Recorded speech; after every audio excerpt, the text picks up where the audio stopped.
channel, thought I would share with you guys some of my law school study tips.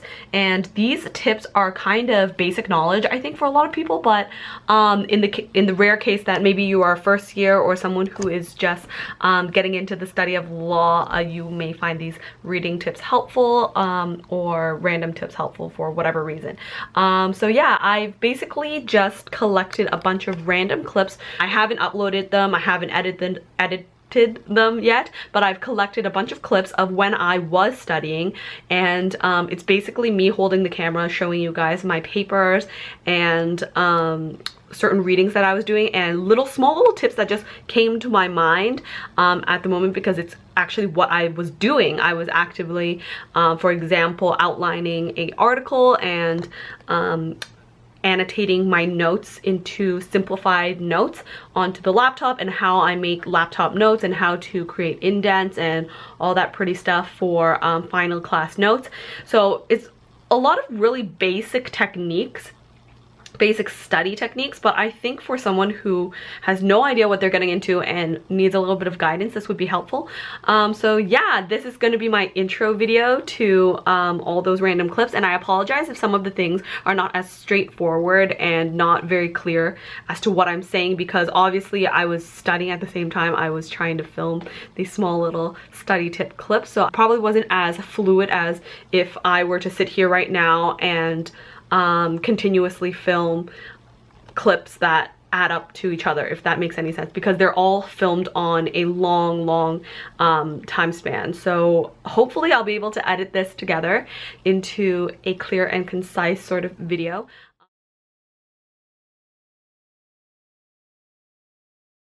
I have a lot of readings to do in a week.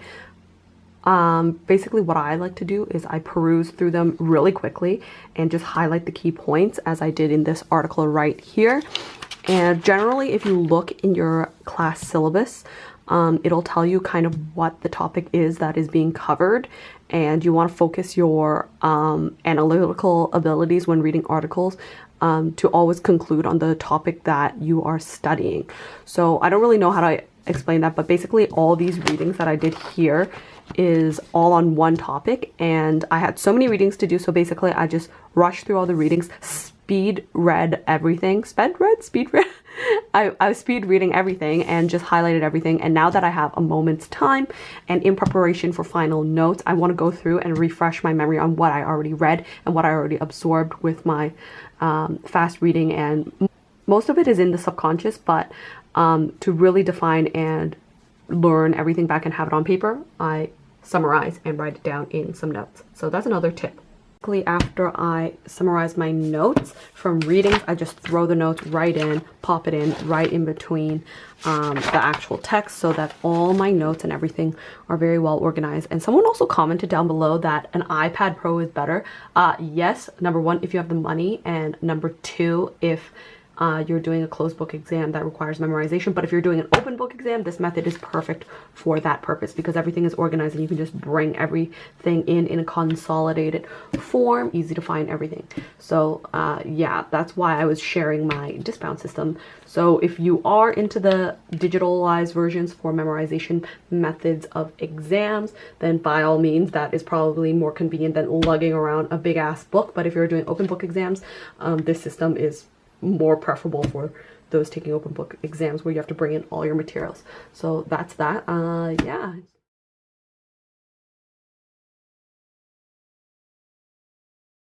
When there's very complex points that are being made, I kind of like to summarize it 1, 2, 3 on the side of the margins, and that's kind of how I make notes later on, and I just copy that into my long outline. So basically that's what I do. I put it in my own words, because sometimes when you just read it through, it makes more sense to you as a reader, so you can summarize in your mind what the thing is actually talking about, so you can just quickly jot it down here. Whereas if I read back at it now, it won't make as much sense as it did the day that I read all the previous pages leading up to whatever the point the author is making. So it's like an old school kind of thing, how I just simplify paragraph by paragraphs or points on the side of the margin. So thought I'd show you guys that as well.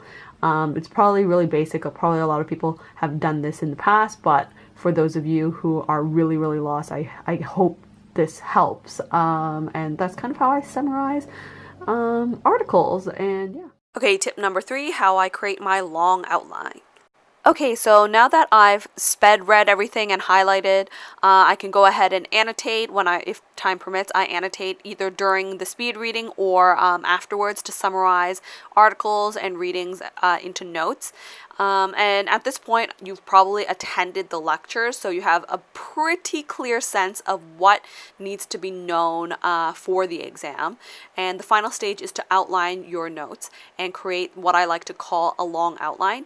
And what I do with the long outline is basically I use a Word document and I take the skeleton of the syllabus and fill in all the little details into a long outline so that I have a consolidated document of notes. And this is basically how I do all my outlines. This is called a long outline, what I like to call a long outline. And basically, you just want to, first off, if you see, you write your title. Every time you go into a new subheading, you want to just click on your mouse pad tab. And this just helps you create a table of contents later on. This is how it looks like filled in. For people, I like to color code. I'm not sure if you can see. For people, I like to color code in purple, and for case law, I like to do in red so that when I look at things, it's really to the point. And then for case law, I like to go into the next tab. I just click tab, and then I go in with facts, issue, ratio, whatever you want to call it, analysis, holding, and then the theories or whatever, depending on what it is. And that's how I kind of summarize my outline. Over here, as you can see, this is the syllabus, and that's how I created the title head. So theories of law, nature of common law system, blah, blah, blah. That will be the subsequent one because it's over here. Basically how I create my outline. Okay, so the final tip is after you're done your long outline and everything and you have a month before exam, what I kind of like to do is create a script or a checklist. And basically what this is I go through my long outline and I create sort of a checklist of important elements that needs to be proven in each fact pattern in order for you to get full marks. So let me just show you how that looks like. Okay, so one of the ways that I consolidate everything into a checklist or a visual aid in this case is by a mind map. And basically this one was for real property, and I basically summarized each kind of topic and each elemental test into a mind map. So this made for a very easy viewing experience for when I went into the exam and just wanted to flip quickly to a page on a certain topic and then answer and outline and all the subheadings and everything, and also at the same time being a checklist to make sure that I hit all the elements that I needed to hit in order to get all the points on the exam and to answer a question effectively. So that's one way. If mind maps are not your thing, you can always create lists like this one right here, where it kind of highlights all the topics in the syllabus and then all the subtopics, and it kind of creates a script or an elemental sort of checklist for every possible problem question you would encounter. And obviously if you don't really know by memorization all the context or contents that is needed in order to fill out an answer, you can always refer back to your long outline, and that's kind of how you use both tools back and forth. Okay, so I thought it would be fun to show you guys how my actual final exam notes look like, and this is how it looks like for my open book exams. I have all my long outline notes inside these sort of disc-bound system binders, and I have everything color-coded, cases in red, people in purple, all those little things that I do. Obviously, if it's referring to a code, I have it in a different color as well. All the tabs that I have are basically kind of the headings of each topic that is within the syllabus, so it's easy to access. Some of the extra tabs that I have are usually pages where I believe there is particular significance to that sort of area of law, and I pretty much predicted that that part of the course will definitely be on the exam, the very specific part, and this is based on what the professor talked about during class and what we discussed, and it's kind of like hints from lectures themselves. So I kind of put tabs there as well, and yeah, I don't really color code the tabs. You could if you want to, but I generally just use them randomly. And that's how my substantive notes look like. And as you saw in the video, there was another smaller, thinner binder at the bottom, and that one was actually my checklist. So I bring both of those into the exam, and that's what I bring into my open book exam. Yeah. Next tip is pretty generic, and it's basically just to make your life easier. I wanted to hop on here real quick, showing you guys another way to organize your reading space and having more room on your desk with this little photo album thing. I don't even know what to call this, like a photo album displayer.